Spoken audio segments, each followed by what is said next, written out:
ઇમરાન હબીબભાઈ રાવમાં અમારા જૂના પાડોશી હતા.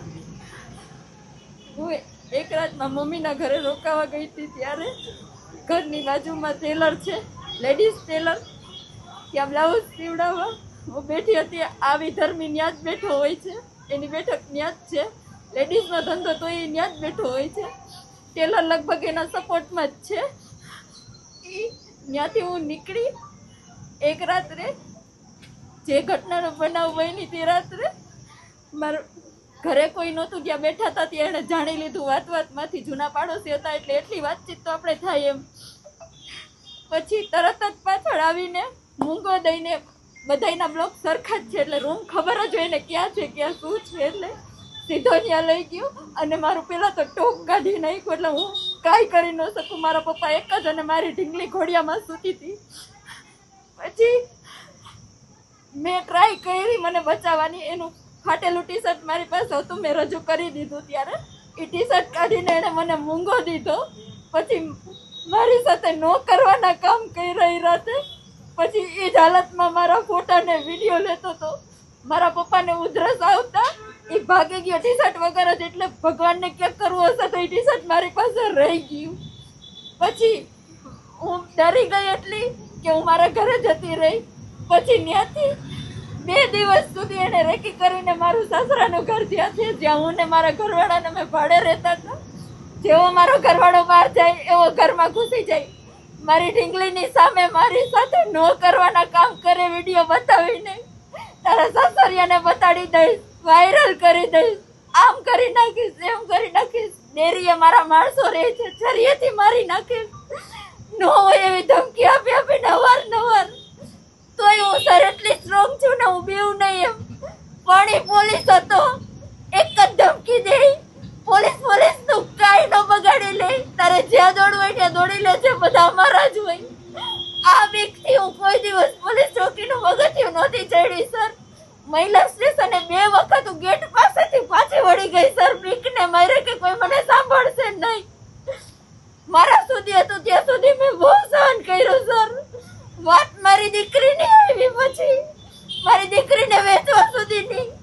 મારી દીકરી એના પગ પકડતી મારી માને મૂકી દે, મારી માને મૂકી દે, તું રહેવા દે. મારા ઘરવાળાને મારી દીકરીએ વાત કરી જે તે ટાઈમ. પછી મારા ઘરવાળાએ મને કીધું, આ વિશ્વ હિન્દુ પરિષદ વાળાનો હેલ્પલાઇન નંબરમાંથી મને નંબર મળી આવ્યા. એ લોકોએ મને હિંમત દીધી કે એવું ન હોય, કાયદાનું કામ કરે જ. ત્યાંથી મને હિંમત મળી. મને એ લોકોએ થેન્ક્સ ટુ બાંગરવા સર, ત્યાં એમણે આ બધી પ્રોસેસ ટૂંકમાં મારું સપોર્ટ કરીને મને હિંમત આપીને આ વિધર્મીને અત્યારે મને થોડોક ન્યાય મળ્યો છે. તમને બતાડું, મારી દીકરીની સામે એ આવી રીતે આવી જતો તો આ વિધર્મી. આ હાલતમાં મારી દીકરી ડરી ગઈ. મારી દીકરી મારી પાસે નથી આવતી, મારાથી બીવે છે.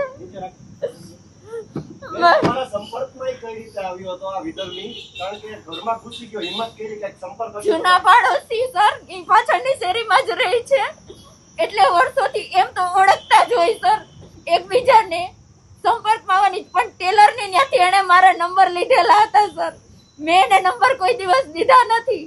ફર્સ્ટ ટાઈમ એણે આ વસ્તુ કરેલી હતી sir.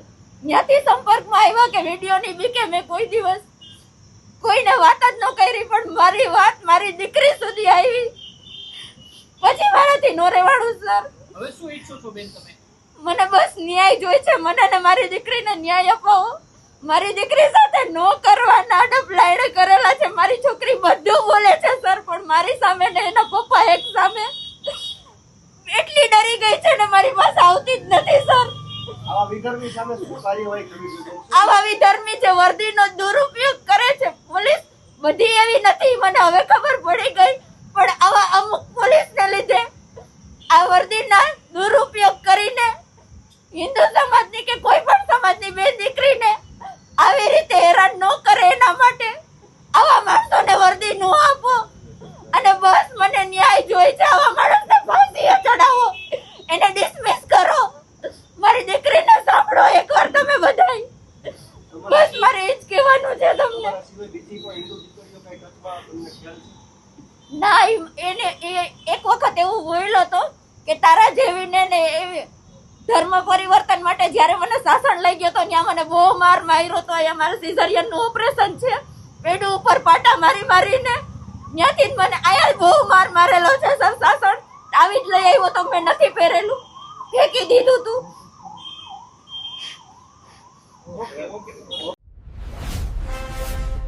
Follow for more updates.